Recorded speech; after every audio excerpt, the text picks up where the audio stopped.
we are going to have a little discussion on data misinterpretation. Okay. So we're going to have two exercises here, two stories that are actually based on real situations, and one has a little bit of a semi-fictitious data story to it, but the background to it is real. So I'm going to split you guys into groups. I'm actually going to have Zoom do it automatically for me. So you'll be in two groups of 4 students each. And the first story is this. So this is, I'm reading from this document that's on data misinterpretation. So this is the one that's available online.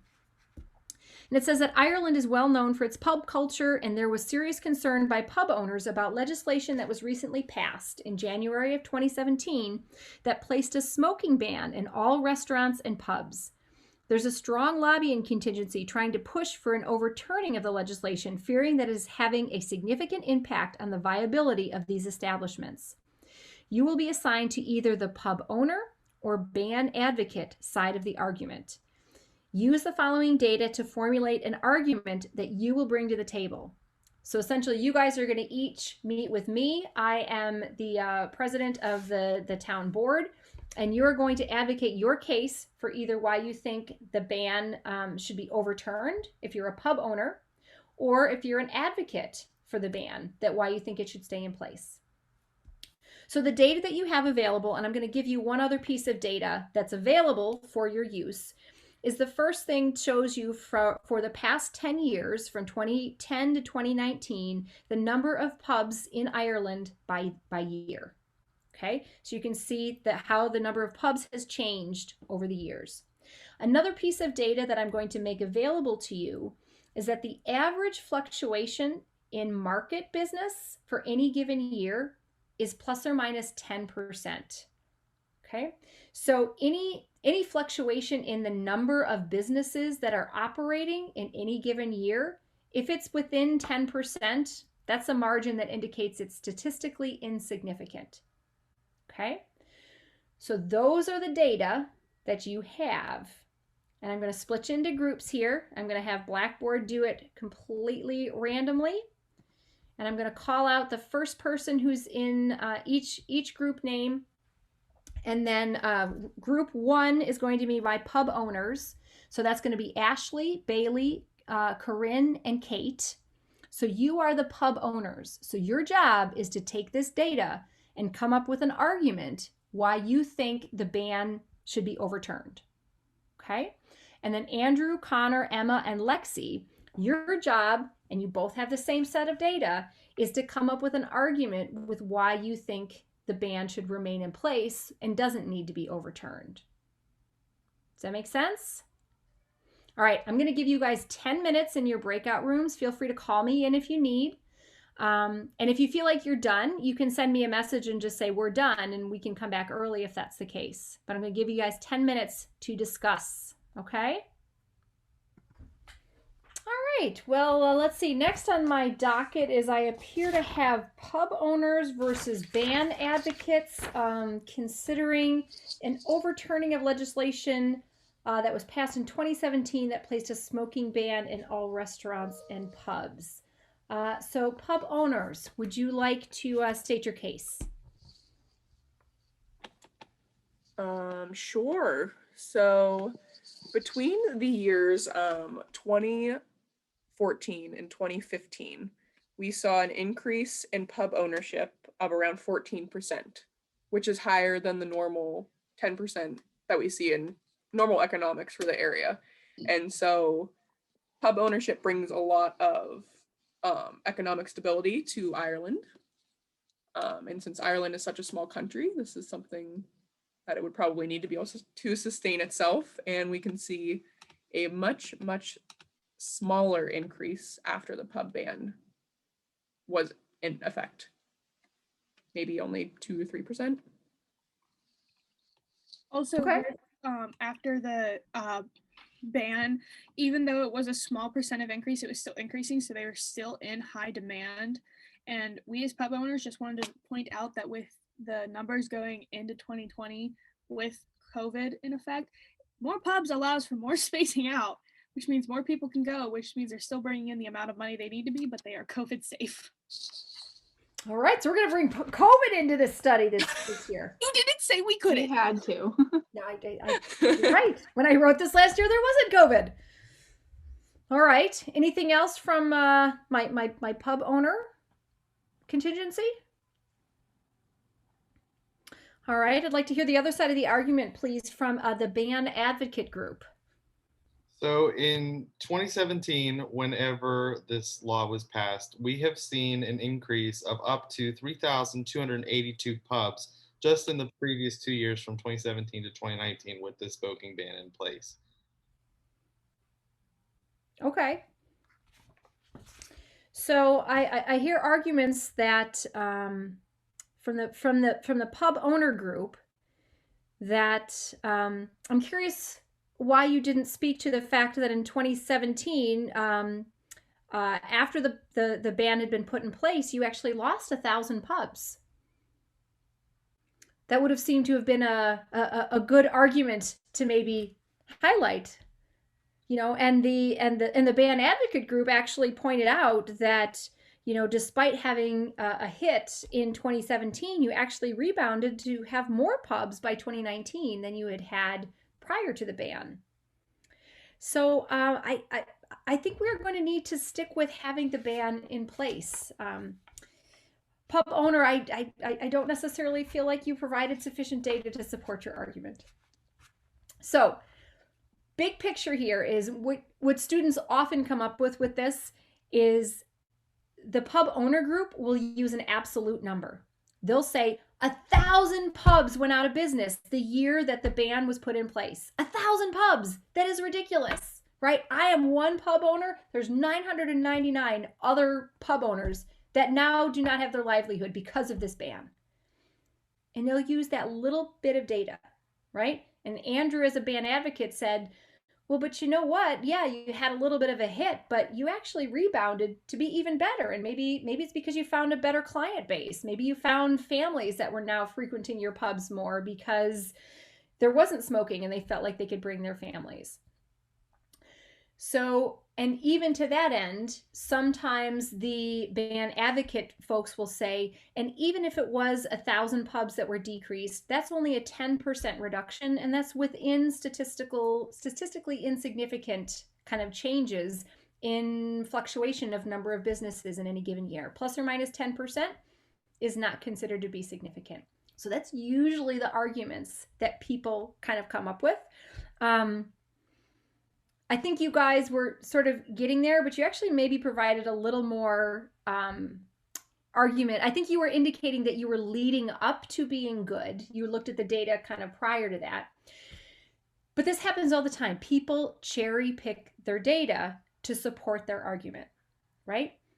Not anything necessarily inherently wrong with that. But the big picture piece with this is you could actually take the same data, looking at the change from 2016 to 2017, and you can use it in two ways.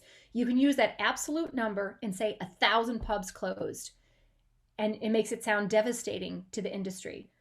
Or you can use it as a relative number, as a percent, and you can say it's 10% of the business. Market fluctuation, 10% plus or minus, that's considered to be, you know, insignificant in terms of statistically significant. So the real part of this story is I did a lot of work advocating for the American Cancer Society for smoking bans. And we would consistently hear this Ireland argument. And people who were for the ban would indicate that, yes, there was a dip, but it was not statistically significant, and they rebounded afterwards.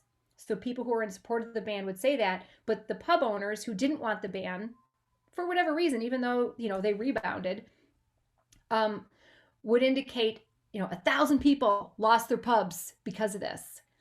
And so it's the difference between using the same data and talking about absolute differences versus relative differences, right? Do you see the difference there? All right. We're going to do another one here.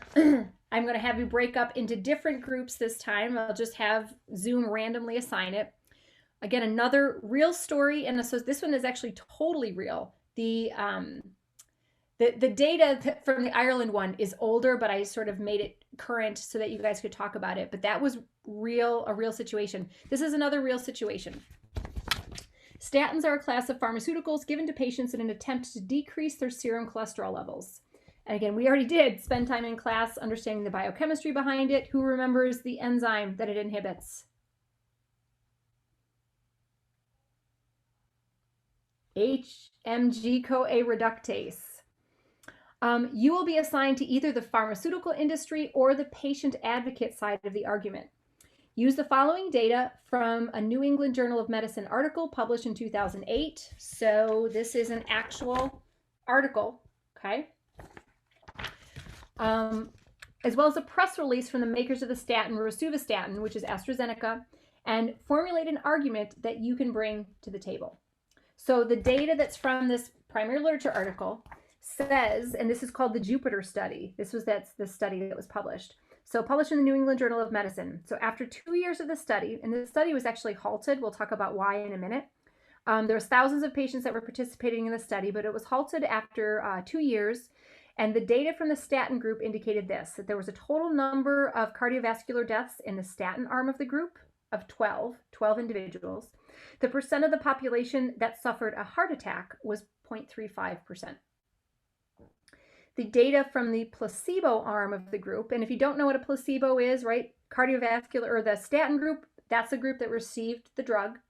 The placebo group is a group that received a sugar pill, essentially, but the patients didn't know whether or not they were getting the drug. So in that placebo group, the total number of cardiovascular deaths was 12, and the percent of the population that suffered a heart attack was 0.76 out of the whole population. So information that's provided from the AstraZeneca press release. So this is the drug company that released this press release to the media. And basically they say for patients in the trial taking rosuvastatin, the risk of heart attack was cut by more than half.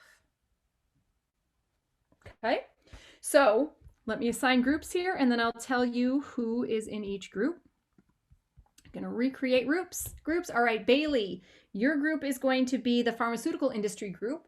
So it's going to be Bailey, Corinne, Connor, and Lexi. And then so Andrew, Ashley, Emma, and Caitlin, you guys are the patient advocate group. So again, the pharmaceutical industry, clearly you want this drug to be sold. The patient advocate, knowing that there's always the potential for side effects in taking drugs, and you don't necessarily want to take this drug if it's not something that's providing the benefit that they're claiming. Okay. So I'm going to open rooms. I'll check in with you guys in about 5 minutes. I'll see if you want some more time. Okay, but I'm going to open your rooms right now. There we go. All right. So I am here today to hear the case of pharmaceutical industry v. patient advocate concerning the claim from rosuvastatin that they have benefit to a patient population from a reduction in heart attack risk. How about we have the pharmaceutical industry? Do we have a representative to speak on your behalf?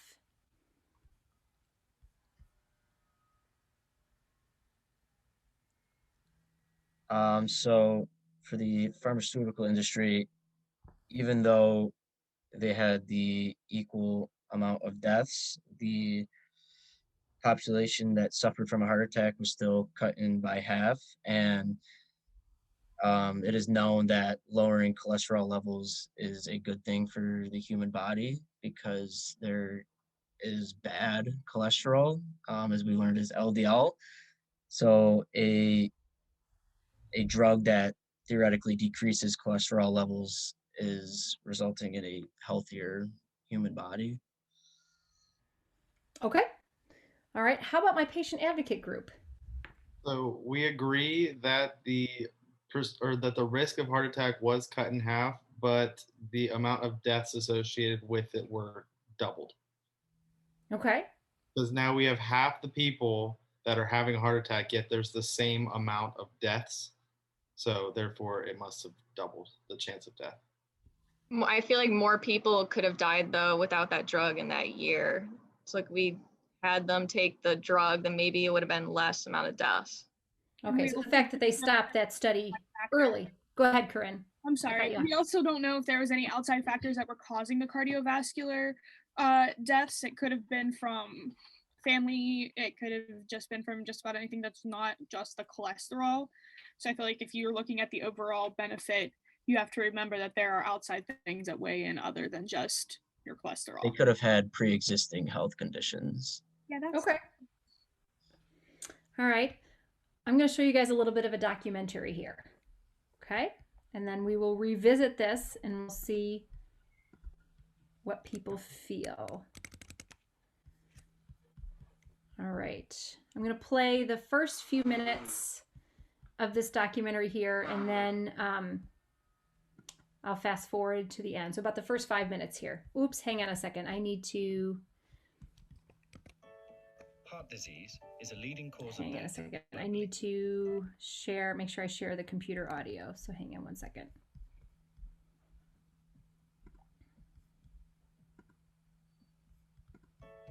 Heart disease, cause of death globally.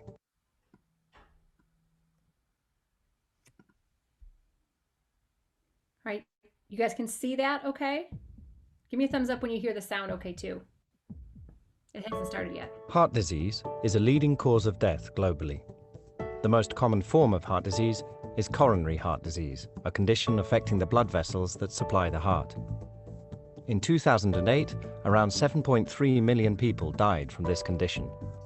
We are told that high cholesterol levels are a major risk factor for coronary heart disease. Stop any person on the street, including children, and ask them what causes heart disease. They'll tell you. They know the word cholesterol. It's quite a complicated chemical word, and children already know it from a very young age. We now seem to worry about cholesterol levels as much as heart disease itself, and a new disease known as hypercholesterolemia has emerged. In the United States, it's part of a yearly ritual to get your cholesterol level managed, and you think that your cholesterol level is like your overall grade on your future health.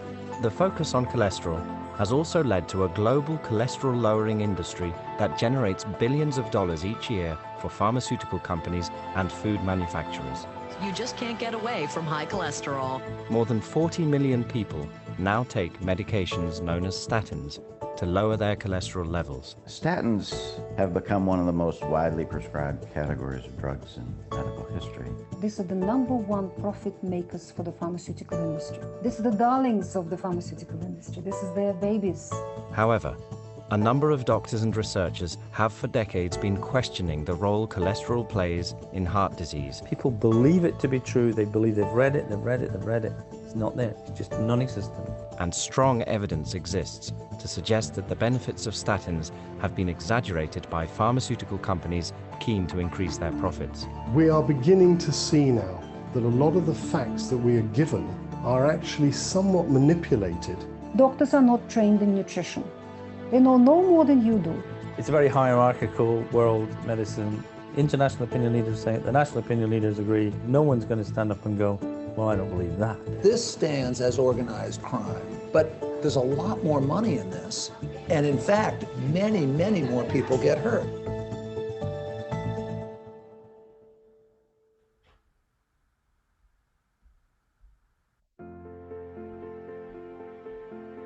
Well, the idea that cholesterol saturated and or saturated fat causes heart disease, I mean, you can actually track this back to a chap called Virchow, who is still sort of renowned for certain other discoveries. He looked at people who died in accidents and in autopsies, looked at their arteries, found that they had thickenings in their arteries, had a look at them and decided that they were full of cholesterol. So up until 1917, no one even thought there was such a disease as heart disease, really. And it was only really after the Second World War when in America there appeared to be thousands and thousands of youngish, healthy men dropping dead of heart attacks that it really became an important issue. Since the last war, nutrition has become a science, according to Dr. Keyes. Ansel Keys was a well-known physiologist. As an advisor to the US Department of Defense during World War II, he formulated meals for combat soldiers that became known as K-rations. Keys was also the lead investigator of the Minnesota Starvation Experiment, a human starvation experiment involving 36 conscientious objectors.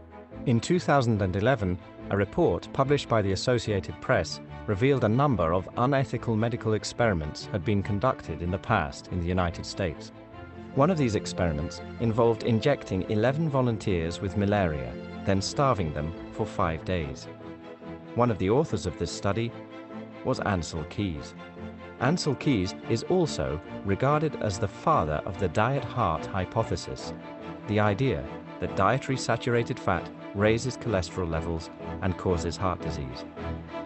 So cholesterol at the time was a convenient villain.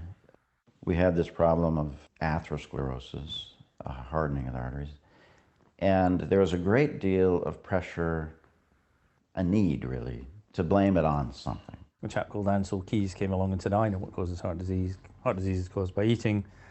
Well, initially he said eating cholesterol, but he found that if you ate cholesterol, it had no effect on cholesterol levels. He then said, well, it must be saturated fat. He drew a graph in which he showed 6 countries, the amounts of fats in calorie terms along the x-axis and the numbers of heart disease deaths in those countries. And he drew what was probably the most perfect graph you can get. It was a superb line, marvellous.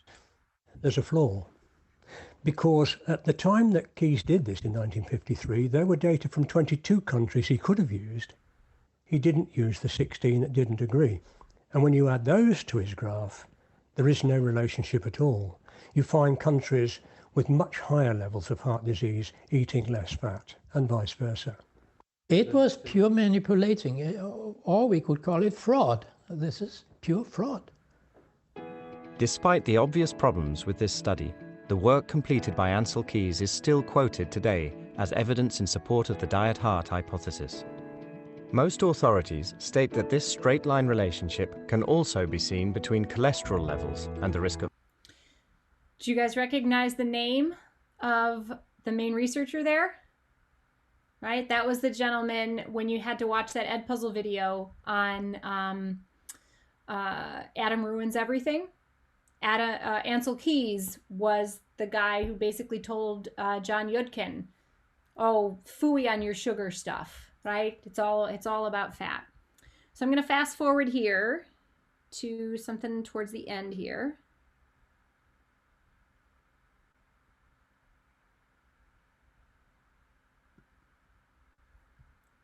The absolute best interests of the patient at heart.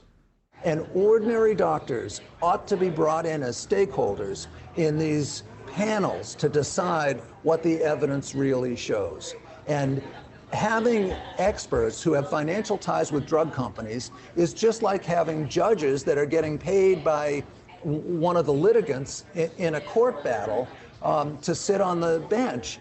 We have been told year by year that we should lower cholesterol even more and more and more. And where's the evidence? I haven't seen any evidence for that argument.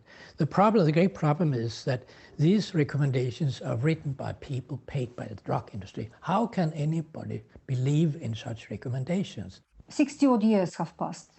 While the science was working, trying to prove the hypothesis, a big and very powerful and very wealthy political and commercial machine has grown on this hypothesis, based on this hypothesis. And this political and commercial machine doesn't want the hypothesis to die. The level of propaganda and misinformation and even fraud in drug company-funded trials on statins is staggering. This is World News with Charles Gibson. The widely used drugs called statins, taken to lower cholesterol, could soon become much more popular. These are the biggest reductions we've seen in heart attacks and strokes, and thus gives us the evidence we need to expand statin treatment to these new patients. People walking around not knowing that they have a risk of heart attack, and it could be reduced with statin treatment. But yeah, let's talk about the Jupiter study. First of all, it was a very large study, and it was actually ended early after 1.9 years per person because it showed that it was saving so many lives, and it's really rare for a study to get stopped like that, especially because it has good events. I've read all the cholesterol medications, and I've never been this impressed. It's really, it's pretty scary. I read it twice, and it's like, really? And it was a well-done study. And in the Jupiter study, what we discovered was that in the statin arm of the study, after 2 years, the total number of cardiovascular deaths was 12. This is a study of thousands of people. In the placebo arm of the study, the total number of cardiovascular deaths was 12. There was no difference. The only difference they found was actually there was less people in the statin arm who died of cancer, and that caused them to stop the trial. But in no other study on statins has this ever been shown. In fact, in other studies, the rate of cancer has been shown to be higher. So, you know, we have a study that's basically stopped for completely wrong reasons. If the Jupiter trial was stopped for the wrong reasons, why were the results so enthusiastically reported in the media? For example, a 54% reduction in heart attacks was widely reported. In fact, this 54% was a relative risk reduction, which is technically correct, but extremely misleading. In the placebo group, 0.76% of people suffered a heart attack. In the statin group, it was 0.35%. 0.76 minus 0.35 is 0.41%. Therefore, in real terms, the risk of heart attack was only reduced by 0.41%. However, 0.41 is 54% of 0.76. So although we were led to believe the statin halved the risk of a heart attack, in real terms, it only reduced the risk by less than 1/2 of 1 percentage point. 54% was quoted in the media because of the press release issued by the pharmaceutical company funding the trial. AstraZeneca used relative percentages, and this was simply copied by the world's media.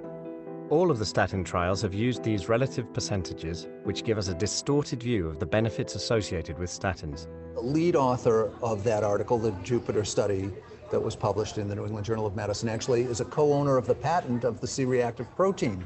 That's the measure that's used that is, if people accept Jupiter, would become a universal screening measure. So you have these press releases that are written, and many of the newspapers in the United States not only picked up the story, but actually editorialized about what a breakthrough it was. And really the only media in the United States that got it right was that renowned medical expert, Stephen Colbert, who said the Jupiter trial was a great breakthrough in figuring out how to get people to take drugs who don't need them. In 2010, an investigation into the Jupiter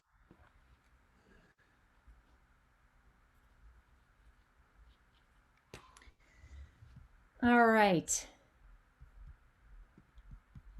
So, renowned medical expert Stephen Colbert, not renowned medical, that was a satirical play on, yes, the Stephen Colbert that maybe you know if you watch The Late Show. He was the only one in the United States in our media that picked up on the fact that they were talking about what we call relative risk reduction. Okay? So, and I didn't push any of you guys on this, especially the pharmaceutical group, when you said, oh, this reduces the risk of a heart attack by more than 1/2. Well, how do you get that number? Did you guys see the math of how they got that number? It's a relative risk reduction. Really, the absolute risk reduction goes by maybe 1 out of every 200 people. So the relative risk reduction is that out of every 200 people, maybe you might have one that does not have a heart attack because of this drug. It's not if you had a population of 200 people, 100 of them would be protected from having a heart attack. It's 1. And it's the difference between thinking about relative risk reduction and absolute risk reduction. And unfortunately, most people don't understand the difference. And when the media runs with just a percentage and they don't understand how to think about data, it can be very misleading. So hugely problematic. So a couple of other things just to comment is that, and I think you guys sort of pointed this out, the idea is that there was no real change in the number of people who died between the statin arm and the placebo arm, right? So yes, there was a reduction in the number of individuals who had a heart attack, but that absolute risk reduction is 1 out of 200 people. It's less than 0.5%. And there's lots of potential risk with taking statins. We've talked about this. We've talked about all the other metabolic pathways that inhibition of HMG-CoA reductase interferes with. So there's a lot of people who have extreme muscle fatigue and muscle pain. There's lots of other symptoms that are associated with statins. But as they indicated, this is a multi-billion-dollar drug. That there's people who joke that, oh, we should just put statins in the water, like we put fluoride in the water, like it's good for everybody, everybody should have it. But if there's not a real benefit and there's the potential for risk, is this something that should be just prescribed all the time? Now, I want to make sure to highlight, nobody should go out and just tell anybody that's on a statin that you need to get off of it, right? There is absolutely benefit that has been proven in what we call secondary risk reduction. That's for someone who's already had a heart attack. There is demonstrated evidence for efficacy in that group with statins. But it's not the case for what we call primary reduction or risk reduction, which is someone who has not had a cardiovascular event, that there's not a real benefit. And even though, and Connor, I'll put you on the spot here just for a little bit because you were the pharmaceutical advocacy group, right? So I'm going to hope that all the stuff that you were saying was because you were on that group and not that you fully believe it, right? We know that cholesterol has lots of important benefits in the body. So it's not that it's something like that you're just supposed to get down as low as possible, right? That's not a beneficial thing. And yes, even though LDL cholesterol is sort of seen as bad and given that, descriptor to describe it, right? We talked about there's all kinds of different LDL particles. And many of them are doing good beneficial things. And it's only when it's coupled with inflammation that it tends to be problematic. That whole thing with Ansel Keys and oh my gosh, all the research that he did in the 50s and 60s was just frustrating. But one of the things that's also really interesting is a lot of the studies that they sort of utilized and drew attention to were animal studies that showed increase in whether it's cholesterol levels or cardiovascular disease risk or anything like this. A lot of them were animal studies. It's very hard to do studies in human populations because there's so many variables we can't control, right? So if we think about this, one of the things that nobody ever talked about, they talk about it now, but they didn't talk about it at the time, when they would have these animal studies that showed like significant increases in, cardiovascular disease when there was high consumption of fat. You cannot get a rat to eat straight fat. It's unpalatable to them. So do you know what they did to get these rats to eat the amount of fat that they needed to do to perform their study? They wrapped it in something that the rats found very palatable. Kate, you're smiling. Do you have an idea? Not really. I was thinking like either like something sugary or something like cheesy. They wrapped it in sugar. They wrapped it in sugar so that the rats would eat it, but somehow they didn't think that that could be an important variable in their study. So everything that they attributed was, well, we increase fat consumption and we see all of these negative health outcomes. And poor John Yudkin, right, was trying to highlight there's also a correlation between an increased consumption of sugar and all of these negative health outcomes. That's an important piece of information. So a couple of other things to highlight, right? This is the article here. And as you're reading articles, right? A lot of times all the important information comes at the back. So I'm going to read this little in fine print thing that's on the back. So the main author is Dr. Ridker. Dr. Ridker supports receiving grant support from AstraZeneca, Novartis, Merck, Abbott, Roche, and Sanofi Aventis. Consulting fees or lecture fees or both from AstraZeneca, Novartis, Merck Sharing Plow, and the list goes on, and is listed as a co-inventor on patents held by Brigham and Women's Hospital that relate to the use of inflammatory biomarkers in cardiovascular disease, including the use of high sensitivity C-reactive protein in the evaluation of patients' risk of cardiovascular disease. I know that was a mouthful. So the main author, not only was the study paid for by the pharmaceutical industry, not only is he paid for any time he lectures or talks about this by the pharmaceutical industry, but he is the co-inventor of patents for tests that people would use to determine whether or not they should take the drug. Like, is there not this incredibly incestuous like series of stuff that's going on here. So always look at the back, right? When you're looking at things like this, like what is the conflict of interest? And unfortunately, like oftentimes for people to do research, it needs to be funded by someone. And the pharmaceutical industry is more than happy to fund research if it's going to provide data that will support their hypothesis. All right. Questions, comments on that before I move on to one more sort of qualitative piece to talk about with this? I just have a question about the statin. So, yeah, with your opinion, do you think you would prefer someone to take it after they've had a heart attack, or? I am not a medical professional, so I'm just going to tell you what I have read and thought about. Obviously, have this in consultation. I would recommend that somebody, if you're talking about taking a statin, you know, obviously in consultation with the physician, just ask the questions like and you guys know this from class. Normally we can't have these discussions because this is like the second lab we do. Have you looked at my Lp(a) levels? Have you looked at my inflammatory markers? You know, do I really have reason to believe that I've got some of the LDL particles that are problematic? You know, looking at a whole bunch of other pieces of information that would indicate that it's warranted, right? And I think that's one of the things that we need to make sure that we do, whether it's for ourselves, whether it's for our family members, sort of be an advocate for patients. Because they will say a lot of times things in the literature they talk about it being the 17-year rule. It takes 17 years sometimes for things that are in the primary medical literature to truly make its way in a systemic way into healthcare. Now, it's not to say that you won't have progressive physicians that are up on literature and all of that, but even just think about what's happened with the tobacco industry, right? That was a huge fight for a number of years to convince people that it was problematic.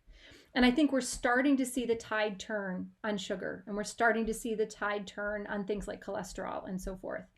So I'm just going to be very careful in answering your question and saying, no, I don't think anybody should just go off statins, but I think it prompts you to ask questions or ask, are there other ways? So here's the thing too.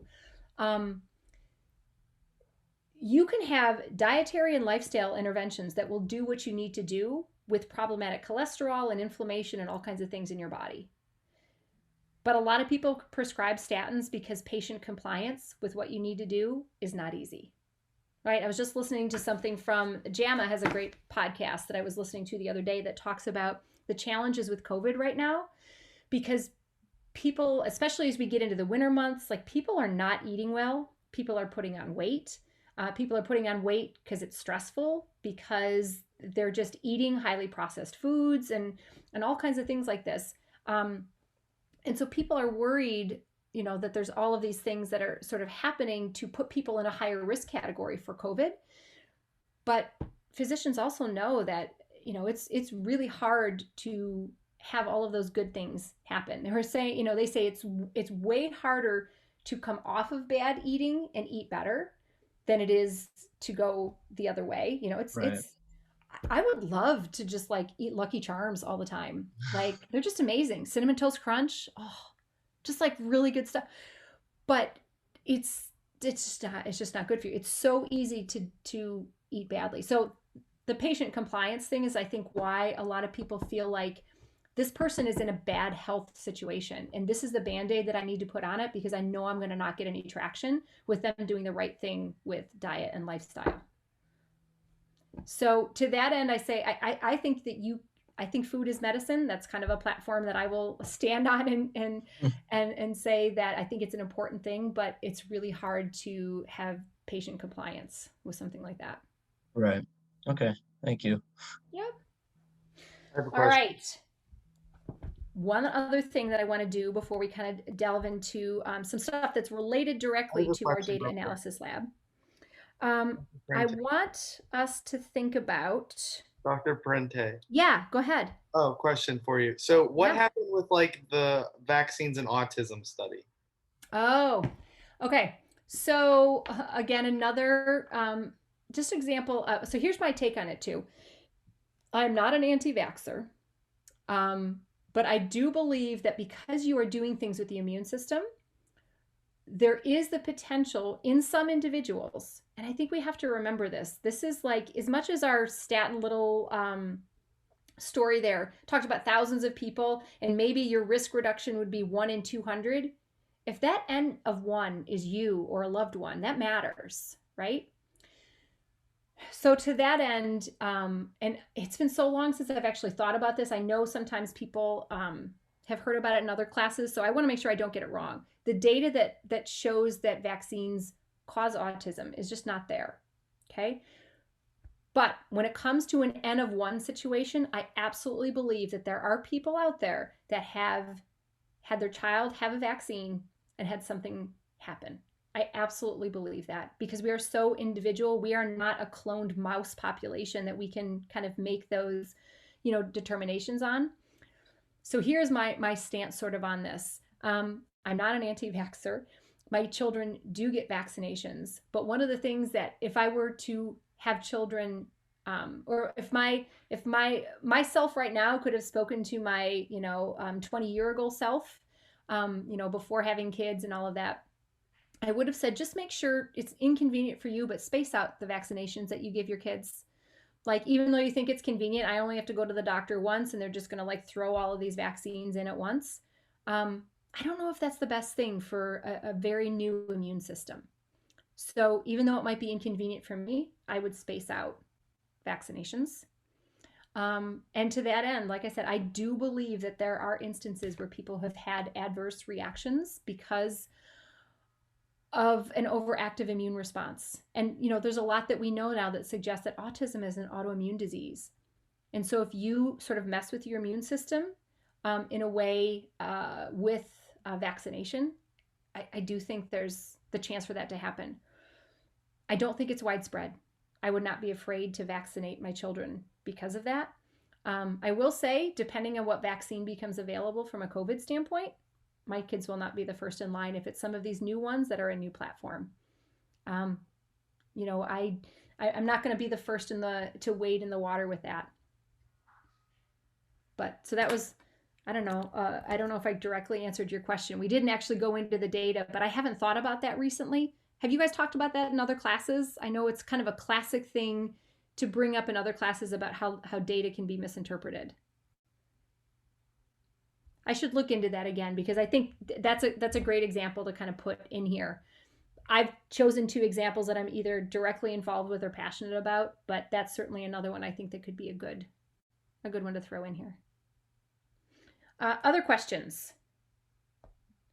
As I'm getting started up here with, I'm going to start up my iPad because I want to throw out there. And again, the idea is that I think you guys might be competent to do the Excel part by yourself. I'm going to have videos out there if you want to watch them, if you want some help going through it, which is totally fine. But because the feedback I got from last year was, we know how to do this, Dr. Parenti, we don't need to take time in class. That's why I shortened this for today. But I do want to talk about some things that you probably haven't sort of seen before. And one of them is thinking about how to investigate a claim. So I'm going to go through a laundry list of some things to think about how we would investigate a claim. All right, so many buttons to push to get this started here. There we go. So I'm just going to start with a blank piece of paper here. And I'm going to, on the top, kind of highlight here the claim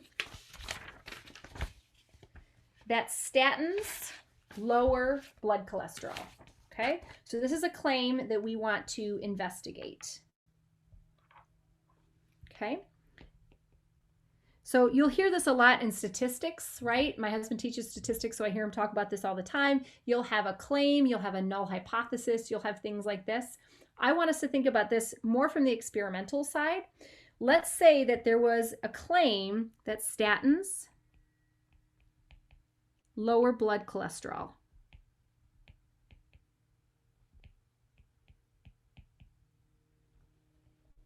How would you investigate this claim? So I just kind of want to have an open sort of brainstorm about this.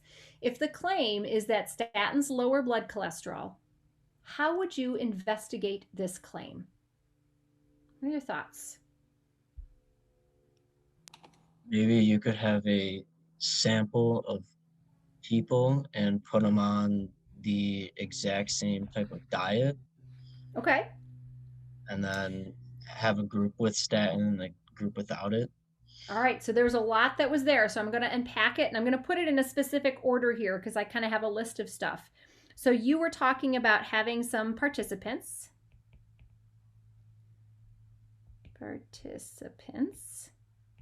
Right?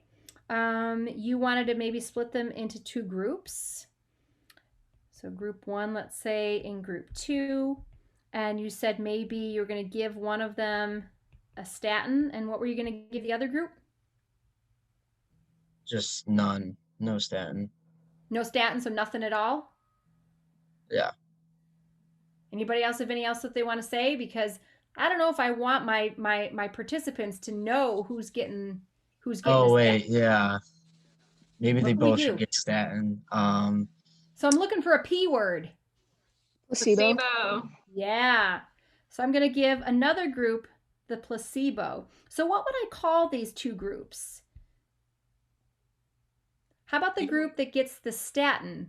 I'm going to call them something particular. I'm looking for a T word. Your test T or an group? E? Test or experimental? Yeah, my test or my experimental group.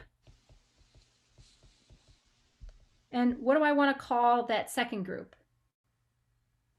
The control group. The control group, very good. So I'm going to have a test group that's given a statin, my control group that's given a placebo. Okay, so it sounds like we're doing an experiment here, right? So if we're going to investigate a claim, the first thing we're going to say is we're going to do an experiment. Do you think I just want to do this experiment one time? Is that going to be... We've already done this in lab. Now, normally at this point, we wouldn't have done any experimental work, but what did we learn about the importance of doing things in lab, right? We want to repeat our experiments, right? Because you never know if something was just kind of an anomaly. If you repeat something and you get the same answer, you have confidence in what that data is telling you.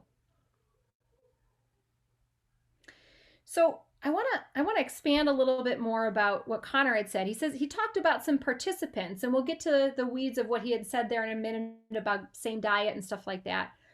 But like, how many participants do we want to have?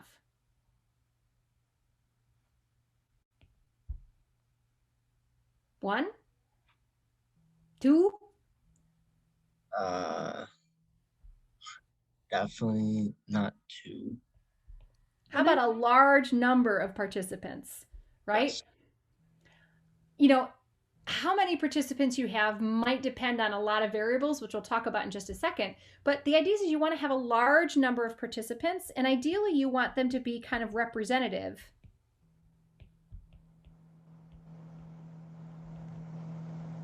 of the population that you're going to be looking at, right? So if you're looking to give, a bunch of statins, you probably don't need to worry about enrolling children in your trial, right? You might not even necessarily need to enroll, individuals that are younger in your trial, but you want to have the best representation of these participants. So if we're doing an experiment, tell me what you might want to measure. Cholesterol levels. Okay, so let's make a plot. If I'm measuring cholesterol levels, where do I want to put that? If that's something I'm measuring, where does it go here?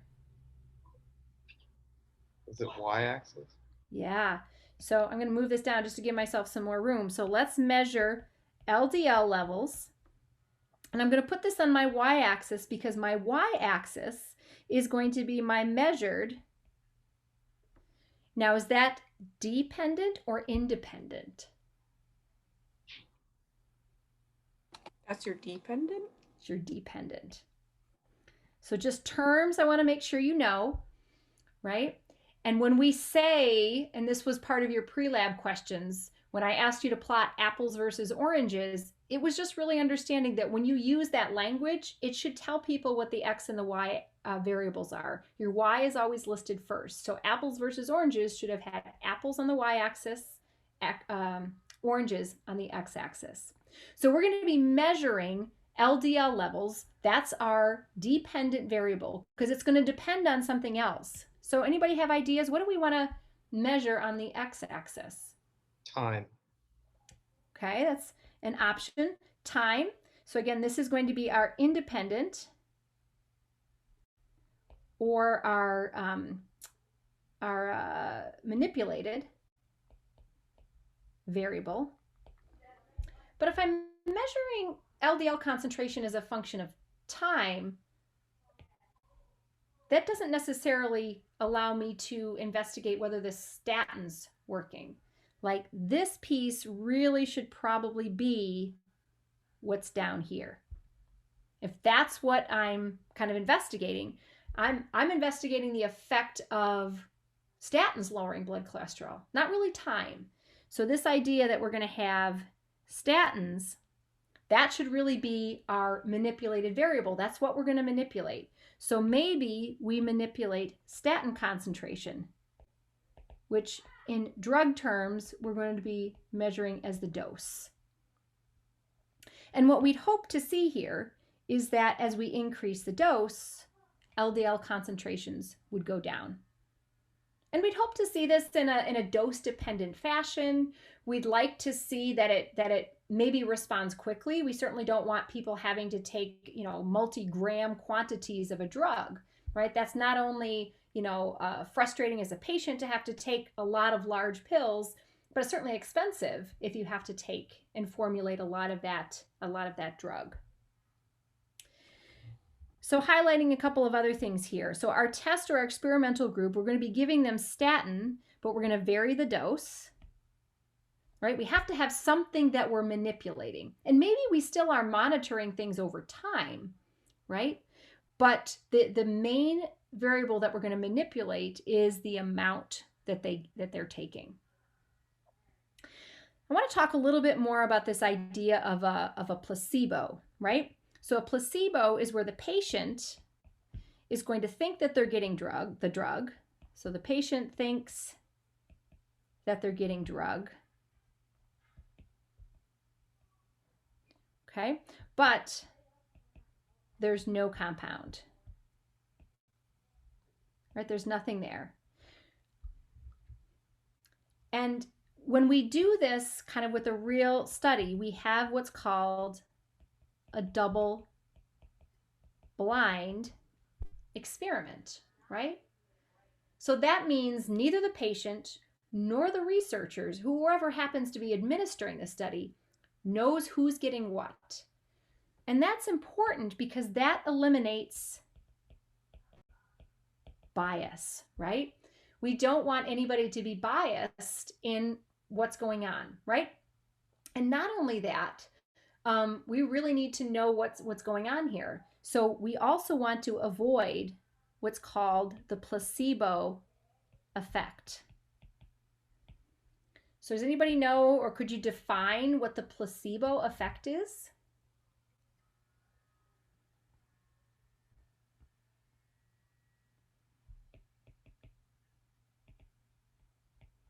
So what does the patient experience with the placebo effect? I don't know. You tell them like that if they take this drug, they're going to go blind, and then you give them sugar and they still go blind. I'm glad. So you brought this up. You're actually talking a little bit more about what we call maybe the nocebo effect. And I want to kind of relate this to what we consider to be positive or negative effects. Okay. So for the placebo effect, the patient is going to experience the benefit without the treatment. So that's the placebo effect. We also can have what we call the nocebo effect. And that's where a patient will experience something negative without any treatment. So experiences negative effect without treatment. So even though what you did because they thought that they were getting the pill or they thought they were taking something, But this happens, and not frequently, but there's lots of documented cases in medical annals that talk about patients who were incorrectly given a diagnosis of maybe a fatal disease or something like that, or given information basically saying they were only going to have 3 months to live. And then they end up dying. And then they have an autopsy and they find that there was nothing wrong with them. And so this idea of sort of this negative thinking about something that was going to happen actually manifested in that negative outcome. And that's different from the placebo effect, is where somebody sort of has this beneficial sort of outcome without having the treatment. And so that placebo effect is really important to control for, because you need to really show, from a drug standpoint, you need to show that your drug has an effect that's much greater than anything, not only in sort of your control population, maybe with nobody that had anything, but also with somebody who thought maybe they had something and could have still been experiencing that benefit. All right. Couple of other things I just kind of want to mention. How are we going to do this? I didn't give myself quite enough room here. So we just said that we were going to measure LDL levels. How do you do that? This is getting into a little bit of just, what's that? Blood work? Yeah, blood work, right? So we maybe need to think about doing blood work. We need to think about how often we want to be measuring. So that sort of gets, Andrew, at your question of time. So maybe time might have something to do with this. We might want to measure how quickly their LDL levels might lower, because if they take months and months and months to lower, that might not be good. So we know that maybe patients have to be fasting, right, in order to experience some benefits from this. And I think, and Connor, you may have sort of spoke to this a little bit when we were talking about participants. But importantly, when we're talking about varying the dose and having all these kinds of participants that are in there, we ideally want to control our variables.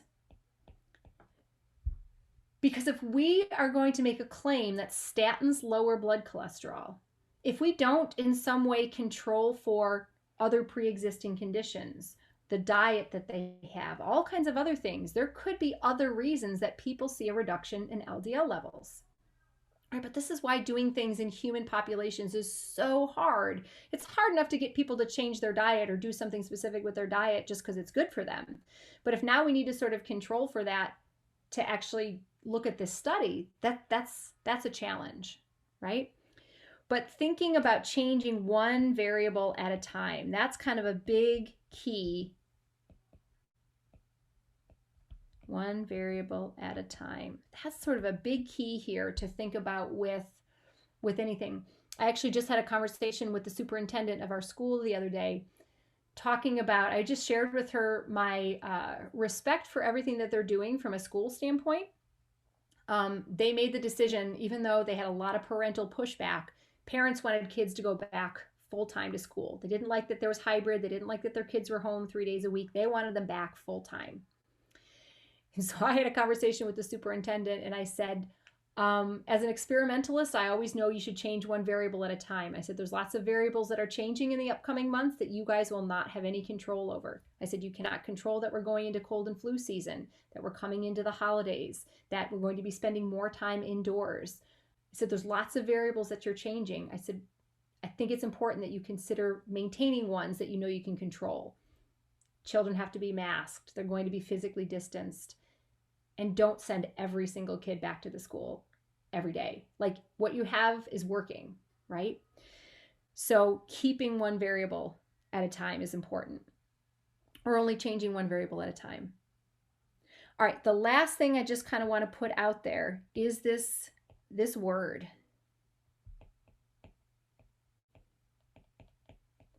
Can you ever prove your hypothesis? It's a really important takeaway I want you to have for this. I'm going to summarize this in a second here, just in words. You can never prove a hypothesis. You can disprove a hypothesis or a claim, right? You can provide evidence that's contradicting it, but you can only provide evidence in support of a claim, right? And that's all that you ever can say is the data that we have to date supports the claim that, right? But you never can prove. So just make sure you never use the word prove. And I see this a lot when students write lab reports, is they say, my data proves that. Ooh, no, we don't want to say proving, because then you're like Einstein and you have some theory of relativity or something. Like there's a lot that you need to do to prove stuff, okay? All right, so big picture as we sort of wrap this up here. Statins lower, or when you have a claim, okay, and so our claim here is that statins lower blood cholesterol. Here's some important things that you have to do to investigate a claim. You have to do an experiment that you're willing to repeat multiple times. You have to have a large number of participants that you feel are representative of your population. Oh, and one other thing I wanted to say here, we already talked about this concept of an N of 1. What does an N of 1 mean? When you're talking about a statistical sample size, that's your N. So an N of 1 means you're only talking about one person. So to Andrew's question and point before about vaccines and autism, like the fact that you could have a large N, a large population of children, that seems to suggest that there's no correlation or connection between vaccines and autism, that doesn't mean that there's an N equal 1 of somebody that does have evidence to suggest that that's the case. So you always want to have a large representative sample, because that is more likely to provide, you know, the general answer to your claim. But it's not to say that there can't be unique outliers in your data, right? So that N of 1 is not important for your study, but it is an important thing because that's a person, right? That's somebody. And you know, as I hear data coming in daily about the number of people who are, you know, diagnosed with coronavirus, or unfortunately the number of people who die, one of the things that they say that, you know, is very concerning is how numb we've sort of become to these data, right? The fact that it's, you know, still in the hundreds of people who die every day. My God, like that's still, every one of those is an N of 1 for someone, right? And that's an important piece to just always remember, even though we might be talking about these large numbers, like the N of 1 should never be lost on anybody. All right, so we have then a test or experimental group and a control group. Our test group is going to be given that statin, where we're going to vary the dose. Then we're going to monitor by measuring their blood LDL levels, how LDL changes as a function of the amount of statin that they're given. Or, you know, Andrew, it's not inappropriate to think about over time, but we're probably going to get more relative or more pertinent information to the ability of statins to lower blood cholesterol if we look at sort of the concentration changes that we might have of that. Thinking about these terms with the placebo and a nocebo effect are important, and so forth. So I want you guys to know how to critically think about addressing a claim and what you'd need to think about doing. And there's probably about 10 different little nuggets of stuff that are there that I think are important to think about. Questions? All right. Now, I don't know what it is. You'd think the second time I'd go through something, I'd get better and more efficient. I did not get through to the same point that I got through with the mornings group. I'm going to show you really quick a slide, and then I'm going to make a little video for it so that you guys can get this information. Thinking about different ways to show data is important. So I'm going to go through this. These were your pre-lab questions. And the idea is thinking about the differences between plotting something on a single y-axis versus a double y-axis.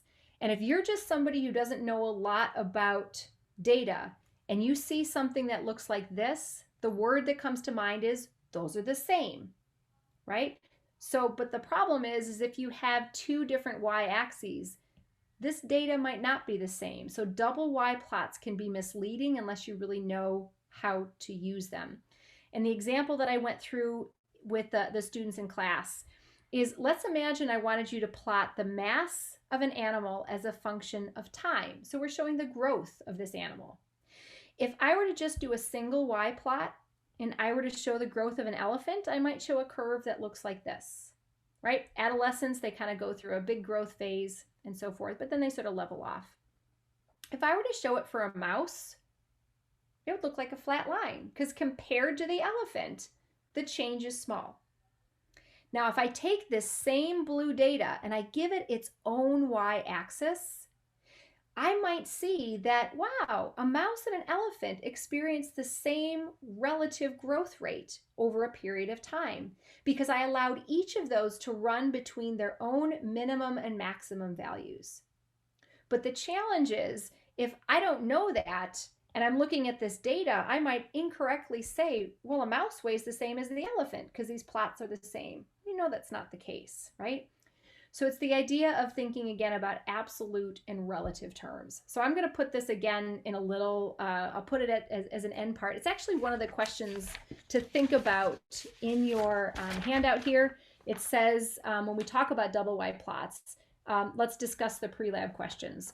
So as I do that little video, I'll put this in. If you feel like you got it, you can fast forward, or you don't need to watch these videos at all. It's just meant to be if you feel like I'm not that good at Excel, I could really use a refresher, I'll have those videos out there for you guys to watch. But I want to respect the time that I told you guys. I said we were only going to be 2 hours, so I'll end now. And then just a reminder, and I don't know if I remember if I said this to you guys yet, we're going to meet in 313 tomorrow for lecture. And everybody, I want everybody to be there so that we can kind of have this magical moment where we're all in the same place at the same time. And if we feel like that's a good room to meet in too, I know I certainly wouldn't mind not leaving Zurn. It happens to be available every day at 9 a.m. So if I didn't have to truck all the way over to Hurt as the weather maybe gets to be not so nice. We'll see how the room works tomorrow. Not to say that everybody has to come all the time, but it certainly could be something that if you're a person who likes coming in person and you'd rather be in person every day, we might be able to swing that for the last little bit of class here. But 313 tomorrow, I think most of you probably had organic chemistry in that room. So that's where that room is. 3rd floor of Zurn, not the big lecture hall, but across the hall. But we'll do that tomorrow. We'll have our Halloween Guess Who, and then we will introduce kinetics. All right? All right, that's all I have for today, guys. Well, I have a lot more, but I'm just not going to take your time. All right? I will see you guys tomorrow. Bye. Bye. See you tomorrow. All right.